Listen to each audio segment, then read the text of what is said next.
आप देख रहे हैं डार्क फाइल्स। तो चलिए बढ़ते हैं आज की इस कहानी की ओर। गांव जाने के बाद मेरे पास बस 3 काम ही होते हैं, खाना, सोना और हर रात रमेश काका की कहानियां सुनना। रमेश काका हमें हर रात गांव में घटी सच्ची घटनाएं सुनाया करते थे। रमेश काका का घर हमारे घर से थोड़ी दूरी पर था, तो वहां हम रात के 8 बजे तक पहुंच जाया करते थे। रमेश काका अपने घर पर अकेले रहते थे। उनका इस दुनिया में कोई भी नहीं था, इसलिए उनको भी सभी के साथ मिलजुल कर रहने में काफ़ी अच्छा लगता था। ऐसे ही उस रात मैं चलकर रमेश काका के घर गया तो रमेश काका आग जलाकर ताप रहे थे। मुझे देखते ही काका ने कहा, अरे बिंटू, कब आए तुम? इस पर मैंने काका से कहा, वो काका, आज ही सुबह आया हूँ, अभी 2-3 दिन रहूँगा। इस पर काका ने मुझे बैठने को कहा। मेरे बैठते ही वहाँ गांव के और 2-3 लड़के आ गए, जो रोज इसी वक्त काका से कहानी सुनने आया करते थे। ठंड काफ़ी होने के कारण आग के पास बैठने में हमें काफ़ी अच्छा लग रहा था कि तभी मैंने काका से कहा, काका, आज कुछ कहानी बताइए। जिस पर काका ने बताना शुरू किया। आज से 3-4 साल पहले जब मैं गांव के बाहर जमींदार साहब के बगान में रात को पहरेदारी का काम किया करता था, तो उस वक्त गांव में आए दिन भूत प्रेत, डायन और काला जादू की घटनाएं सुनने को मिलती रहती थी। मगर मैं उस समय इन सब बातों पर विश्वास नहीं करता था। लेकिन उस समय गांव वालों का मानना था कि रात होते ही हर रोज गांव में अजीब अजीब सी घटनाएं शुरू हो जाया करती हैं। धीरे धीरे गांव के काफ़ी सारे लोग एकाएक रहस्यमयी तरीके से मरने लगे, मगर मरने वाले लोगों की लाश काफ़ी दिनों के बाद मिलती थी।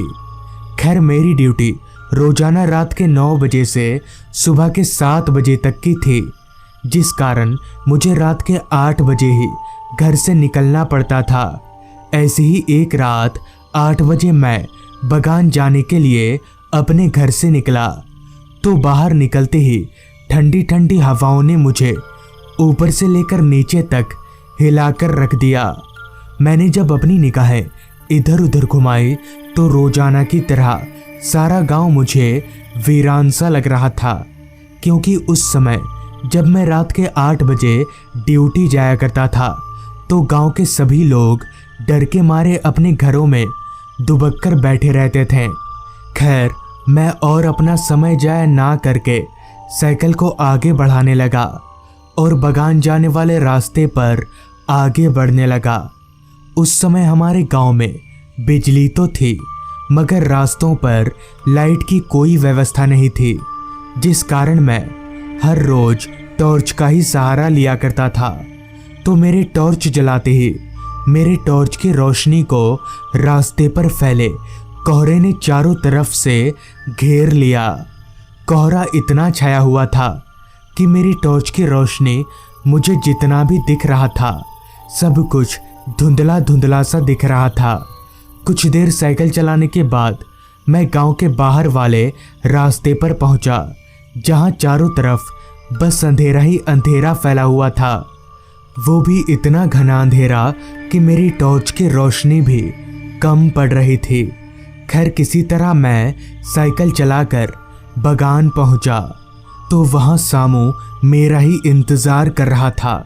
सामू जो दिन के वक्त इस बगान में पहरेदारी करता है और उसकी ड्यूटी सुबह 7 बजे से रात के 9 बजे तक की होती है। तो मुझे देखते ही सामू ने कहा, अरे राजेश, आ गए तुम?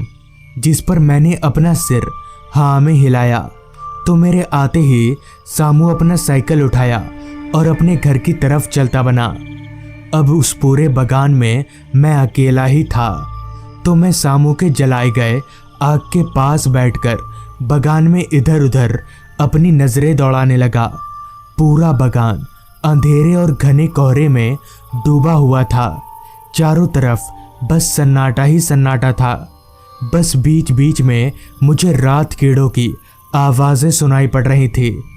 कुछ घंटे तो सब ठीक था, जिसके बाद बगान में मुझसे कुछ ही दूरी पर मुझे कुछ हलचल महसूस हुई। एक दो बार तो मैंने उस हलचल को नज़रअंदाज किया, मगर जब फिर भी वो हलचल नहीं रुकी तो मैं टॉर्च लेकर अपनी जगह से उठा और उस हलचल की तरफ आगे बढ़ने लगा। मुझे समझ नहीं आ रहा था कि इतनी रात गए बगान में कौन होगा। खैर मैं डरता तो था नहीं, तो मैं चलकर उस जगह पर पहुंचा। तो वहां पहुंचते ही मैंने देखा कि दो भैंसें आपस में लड़ रहे हैं। लेकिन इतनी रात गए ये दोनों भैंसें बगान में आए तो आए कैसे? और तो और ये भैंसें किसके हैं? मगर जिसके भी हों, मुझे तो इन्हें बगान से भगाना ही होगा। ये सोचकर मैं उन भैंसों को भगाने लगा, लेकिन मेरे लाख कोशिशों के बावजूद भी वो दोनों भैंसें वहाँ से नहीं भागें। तो मैंने अपने कोशिश में थोड़ा और जोर दिया, तो मेरे जोर देते ही उन दोनों भैंसों का चेहरा एकदम से बदलने लगा और देखते ही देखते उन दोनों भैंसों की शक्ल राक्षस में तब्दील हो गई। ये दृश्य देखकर मेरे पैरों तले की जमीन निकल गई और मेरा सर घूमने लगा और मैं समझ गया कि ज़रूर दाल में कुछ काला है और ये भैंस नहीं बल्कि राक्षस हैं। अभी मैं उन्हें देखकर कांप ही रहा था कि तभी उन दोनों राक्षसों ने अपना पूरा रूप ले लिया। उनका चेहरा पूरी तरह सफ़ेद था और उनकी आंखें बाहर लटक रही थीं।